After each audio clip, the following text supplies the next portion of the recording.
좋으신 우리 주님의 은혜가 이 시간 우리 모든 교우들과 함께 하시기를 바랍니다. 오늘 우리가 함께 나누실 하나님 말씀은 미가서 6장입니다. 성경은 계속해서 우리에게 여호와 하나님을 말씀하시는 분으로 우리에게 알려주십니다. 하나님의 형상으로 지음받은 우리가 말을 하며 의사소통을 하니 하나님께서 말씀하시는 것은 당연한 일입니다. 귀를 지으신 이가 듣지 아니하시랴, 눈을 지으신 이가 보지 아니하시랴. 오히려 우리에게 대물으시는 것처럼 우리 입을 지으신 창조주께서는 오늘도 말씀하십니다. 주님의 말씀은 모세와 요나에게 임했고 또 예레미야에게도 임하였으며 바울에게 임했고 오늘 우리에게도 임합니다. 이 임하신 말씀을 듣는 자는 하나님의 도구로 귀히 쓰임받는 일생을 살아갈 수 있습니다. 그러나 우리는 애써 그 말씀하심을 외면하며 살아갈 때가 있습니다. 미가 선지자가 활동하던 히스기야 왕 시대의 백성들이 그러하였습니다. 우리가 미가서를 살펴보면 1장 2절 백성들아 너희는 다 들을지어다 하시면서 시작되었던 미가서는 3장에도 야곱의 우두머리들아 통치자들아 부르시며 말씀하십니다. 그리고 오늘 우리가 함께 보고 있는 6장 역시 보면 너희는 여호와의 말씀을 들을지어다 하고 1절에서 시작하며 너희는 여호와의 변론을 들으라 라고 2절에서 말씀하십니다. 무엇을 듣고 또 무엇에 귀 기울임으로 우리의 마음에 새겨야 합니까? 4절 말씀입니다. 내가 너를 애굽 땅에서 인도하여 내어 종노릇하는 집에서 속량하였고 모세와 아론과 미리암을 내 앞에 보냈느니라.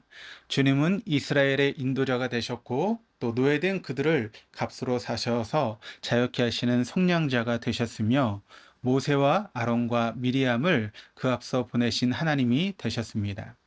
구원자가 되셨고 여호와 일의 하나님이 되신 것입니다. 그뿐 아니라 모압 왕 발락이 보레의 아들 발람을 통해 하나님의 백성들을 저주하려 할 때 발람이 타고 다니던 나귀를 통해서도 꾸짖으시며 이스라엘을 돌보시는 하나님이십니다. 그분은 가장 힘든 시댐에서 난공불락의 여리고성을 앞에 둔 길갈에서까지의 모든 여정 속에도 함께하신 하나님이시며 그 전쟁을 이스라엘 백성들에게 승리로 이끄신 분이십니다. 그 하나님께서 말씀하시는데 당신의 백성 이스라엘은 귀를 닫았습니다. 그 하나님께서 외쳐 부르시건만 당신의 자녀인 이스라엘은 그 소리를 들으려 하지도 않고 하나님 마음을 헤아리려 하지도 않습니다. 그러기에 그분의 공의와 정의, 공평과 사랑을 그 삶에 닮아가는 모습이 없었습니다. 하나님이 원하시는 것이 무엇인지 모르고 자기 마음대로 하나님을 섬긴다 하지만 정작 삶의 모습은 하나님의 성품을 반영하지 않는 모습인 것입니다. 하나님께서 찾으시는 삶의 모습, 또 하나님께서 기뻐하시며 찾으시는 삶의 모습은 무엇입니까? 어떻게 사는 것이 그분의 성품을 반영하는 삶이며 이스라엘에게서 보기 원하시는 삶이었을까요? 6절 7절이 이렇게 증거합니다. 내가 무엇을 가지고 여호와 앞에 나가며 높으신 하나님께 경배할까? 내가 번제물로 1년 된 송아지를 가지고 그 앞에 나아갈까? 여호와께서 천천의 수양이나 만만의 강물 같은 기름을 기뻐하실까? 내 허물을 위하여 내 맏아들을 내 영혼의 죄로 말미암아 내 몸의 열매를 드릴까? 제물로 드리기에 가장 좋은 것으로 여겨지는 1년 된 송아지, 아니 천천의 순양이나 만만의 강물 같은 기름이 얼마나 소중한 것입니까? 허물을 위해 첫째 아들을 죄 때문에 몸의 열매를 드리는 것도 일반인들은 상상할 수 없는 그런 정성과 헌신이 아닙니까? 이 정도면 주님이 기뻐하실 만한데 주님께서 기뻐하시는 것은 그것이 아닙니다. 주님께서 기뻐하시는 것은 바로 8절의 말씀인데 사람아 주께서 선한 것이 무엇임을 내게 보이셨나니 여호와께서 내게 구하시는 것은 오직 정의를 행하며 인자를 사랑하며 겸손하게 내 하나님과 함께 행하는 것이 아니냐. 주님께서 참으로 원하시는 것은 그 백성, 그 자녀들이 정의를 행하고 인자를 사랑하며 겸손히 하나님과 함께 행하는 것입니다. 그 같은 삶이 모든 종교적인 행위보다 앞섭니다. 정의를 행하고 인자를 사랑하며 겸손히 하나님과 함께 동행하는 것. 성경을 보면 성경의 인물 중에 참 흥미로운 그런 인물이 있습니다.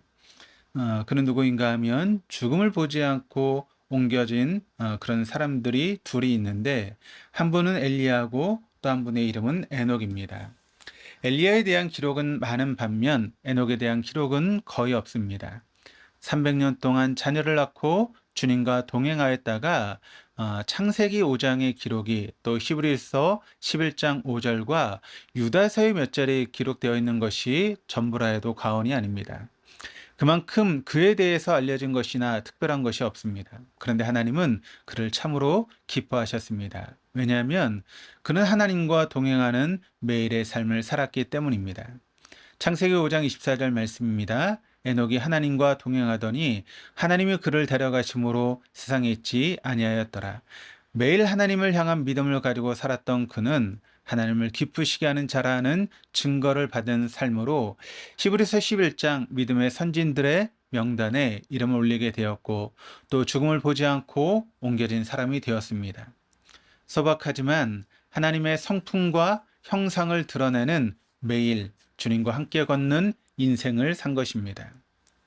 큰 업적이 없더라도, 특별한 능력이 없더라도 하나님께서 기뻐하시는 인생을 살 수 있습니다. 천천의 만만의 종교적인 행위가 아니더라도 주님을 기쁘시게 하는 자라는 증거를 받는 인생을 살 수 있습니다. 그 비결은 바로 하나님과 동행함입니다. 그분과의 동행은 그분과 함께 매일을 살아 그분을 닮아가는 것이며 하나님의 성품이 우리를 통해 흐르도록 하는 것입니다. 그렇지 않은 인생을 계속해서 산다면 불의한 재물과 가증한 애바와 강포와 거짓 저울줄을 두고 산다면 주님의 치심이 있을 것이고, 먹어도 배부르지 않는 공허한 삶, 감추어도 빠져나가는 삶, 씨를 뿌려도 추수할 수 없는 삶을 살게 된다고 주님은 오늘 6장 후반절에서 계속 말씀하십니다. 마치 생수의 근원 대신 여호와를 버리고 터진 웅덩이에 무언가를 가두려고 애쓰지만 열매도 없고 만족도 없으며 체험이 없는 허망한 인생을 살게 된다 하시는 것입니다. 어떤 삶으로 주님 앞에 서시겠습니까? 종교적인 행위는 가득하지만 정작 주님은 잃어버리는 삶입니까? 매일 겸손하게 하나님과 동행하는 삶입니까? 정의의 기준도 없어져 버리고 수단과 방법을 가리지 않고 이기는 것이 정의가 된 세상입니다. 힘이 세고 목소리가 크고 가진 것이 많으면 정의인 세상입니다. 이 세상에 주님은 참된 정의와 공의를, 그리고 참된 은혜와 진리를 예수님 안에서 실현시켜 주셨습니다. 참으로 우리가 하나님을 기쁘시게 할 수 있는 삶의 길을 알려주셨습니다. 길이요 진리 대신 예수님을 통해 그리하셨습니다. 우리가 어제 살펴왔던 미가서 5장, 곧 그리스도의 탄생과 그의 이름이 열방으로 흐르게 될 것을 이미 알려주셨습니다. 그리고 하나님께서는 우리의 일상을 통해 이루어진 약속이 계속 흐른 일에 우리를 쓰시고자 하십니다. 그 하나님의 뜻을 성취하는 일에 쓰임받는 영광된 인생은 일상의 삶으로 시작이 됩니다. 그것은 어떤 특별한 종교적인 행위나 업적이 아니라 그분을 내 삶의 정의의 기준으로 삼아 인자와 긍휼을 사랑하고 매일의 일상을 주님과 겸손히 함께 동행함으로 성취됩니다. 오늘도 그와 같은 일상으로 예수님을 높이시는 주님과 동행하시는 삶에 참여하시는 저 여러분 될 수 있기를 주님의 이름으로 축원합니다. 기도하시겠습니다.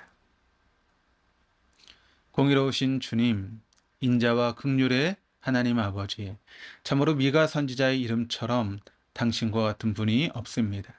우리의 약함을 아시고 독생자를 보내셔서 우리와 영원히 동행하시기로 약속하시고 그 약속을 이루셨으니 오늘 하루를 주님과 깊이 동행하고 정의를 행하고 인자와 긍휼하심을 사랑하는 삶을 살아 부족한 우리를 통해 주님의 이름이 열방으로 흐른 일에 동참되는 영광된 일생을 살게 하여 주옵소서.